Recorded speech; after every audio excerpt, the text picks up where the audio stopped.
A maior dificuldade que nós, vítimas de relacionamento com narcisista, temos na sociedade é a total incompreensão. Sim, porque o narcisista, ele é perfeito perante os outros, perante os terceiros, nos amigos que vocês têm em comum, perante a família. Porque ele sempre usa de máscara perante os outros, só que só Deus sabe como que ele é uma fera dentro de casa.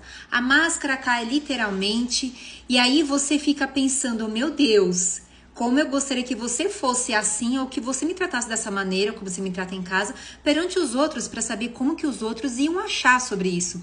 E muitas vezes até mesmo existem aqueles quebra-pau dentro de casa.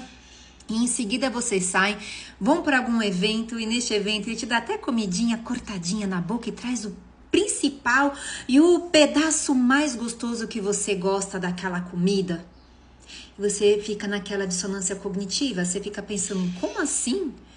Há pouquíssimo tempo atrás a gente saiu de casa, nem se olhava um com o outro, nem conversava durante o trajeto e de repente quando está na presença de uma outra pessoa, a pessoa literalmente se transforma. E aí você vê quanta falsidade. Será que eu sou a culpada? E aquele sentimento de culpa acaba nos invadindo porque você começa a perceber como que o narcisista, ele se apresenta perante os outros, como ele trata bem os outros, como os outros ainda falam pra você, nossa, você tem sorte em ter se casado com uma pessoa tão abençoada, uma pessoa tão extrovertida, tão inteligente, tão legal. Aí você só fica pensando que você não conhece esse cidadão dentro de casa, esse abençoado, pra você falar o que é isso.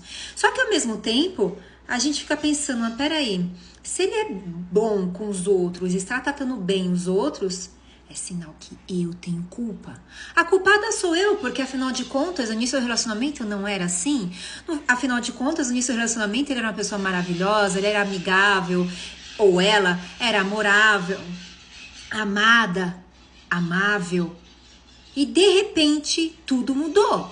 E ele ou ela coloca a culpa em mim, que eu que sou culpada. Então, realmente, você acaba acreditando que você é culpada. E acaba aumentando ainda mais a nossa culpabilidade, o nosso sentimento de culpa, na medida em que outras pessoas, ao invés de te apoiarem, eles acabam apoiando o narcisista. E o narcisista, ele vai usar de todas as artimanhas, de todas as ferramentas que ele possui para poder conquistar outras pessoas, sejam através de empatia com os outros, de ser bonzinho com os outros, em ajudar ao próximo.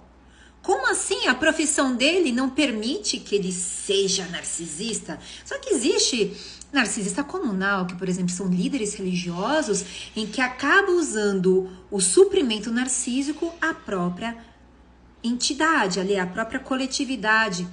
Ou eles são lindos e maravilhosos na coletividade e são uns grossos, uns pervertidos dentro de casa, uns estúpidos, uns animais.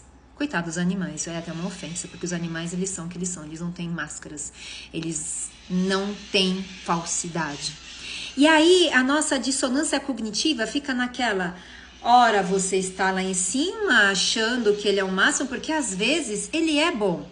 Tanto é que se o relacionamento sempre fosse ruim, você já teria dado pinote já faz tempo. Você não estaria tanto tempo nesse relacionamento. É pelo fato de ele ter momentos bons e estes momentos ruins que acaba te deixando em dissonância cognitiva.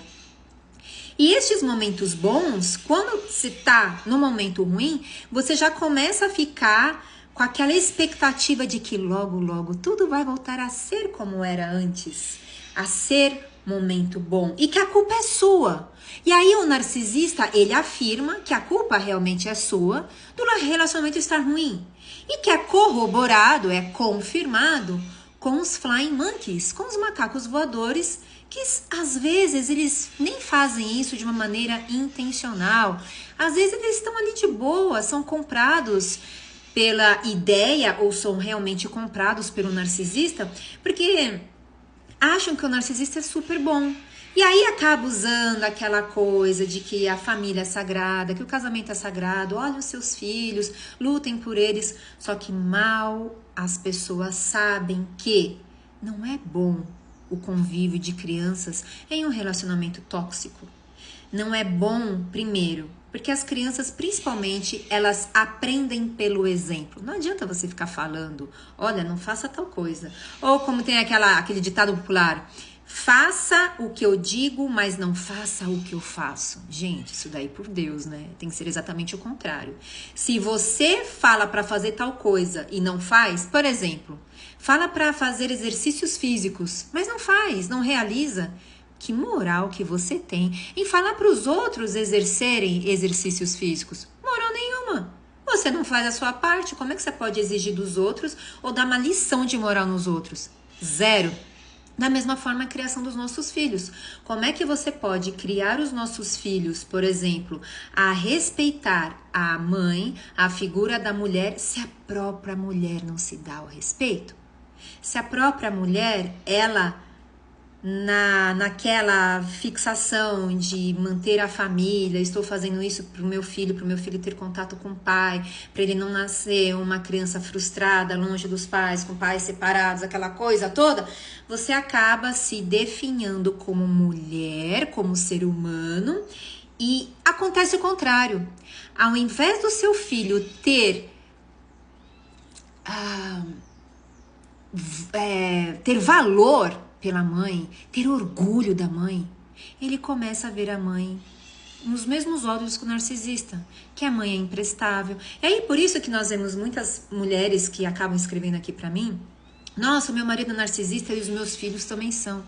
Lógico, porque eles foram criados num ambiente tóxico. E como os filhos, eles são moldados, eles vão sendo educados no molde da família narcísica, a probabilidade de eles serem narcisistas é muito grande. E às vezes a pessoa nem sabe.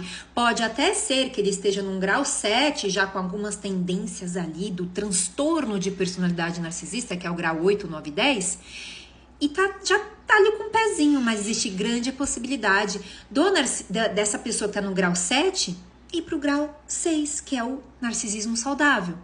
Então, não é saudável nós fazermos das tripas coração para mantermos um relacionamento que não existe mais, porque não existe relacionamento com narcisista, mas sim um jogo de manipulação, porque narcisista ele não se relaciona, mas ele gosta de usar como um jogo. Tudo com narcisista é um jogo.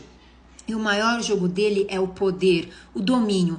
Principalmente quando ele sabe que você está apaixonada ou se de repente já acabou o relacionamento seu com o narcisista, mas ele ainda sabe, olha, o relacionamento só acabou porque eu quis. Você foi embora porque eu dei causa para você ir embora. E nós não estamos juntos porque eu não quero ainda estar com você, mas é só fazer assim que você volta que nem um cachorrinho.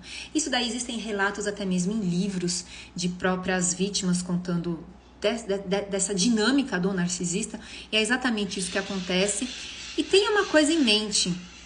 Narcisista não muda. Essa existência para ele é pouca para ele mudar. Não pense em ser a heroína ou herói querendo dizer eu vou salvar, eu vou dar o testemunho do primeiro narcisista a ser salvo, a ser transformado e ser colocado no narcisismo saudável. Isso não existe, porque é um transtorno de personalidade, ele enxerga a vida de uma maneira distinta da sua. Outra coisa, às vezes nós vemos muito por essa religião em perdoar e amar. É perfeitamente possível, hoje eu posso dizer que é perfeitamente possível você perdoar o narcisista, amar o narcisista. Na Bíblia diz que amai os vossos inimigos, mas amar não significa você ter que conviver com a pessoa. Amai os vossos inimigos e siga a sua vida e seja feliz. Espero que eu tenha te ajudado. Curta e compartilhe o máximo possível esse vídeo para podermos alcançar e ajudarmos mais pessoas. Siga-me em Adjudando, advogada sempre te ajudando. Fique com Deus e já deu tudo certo.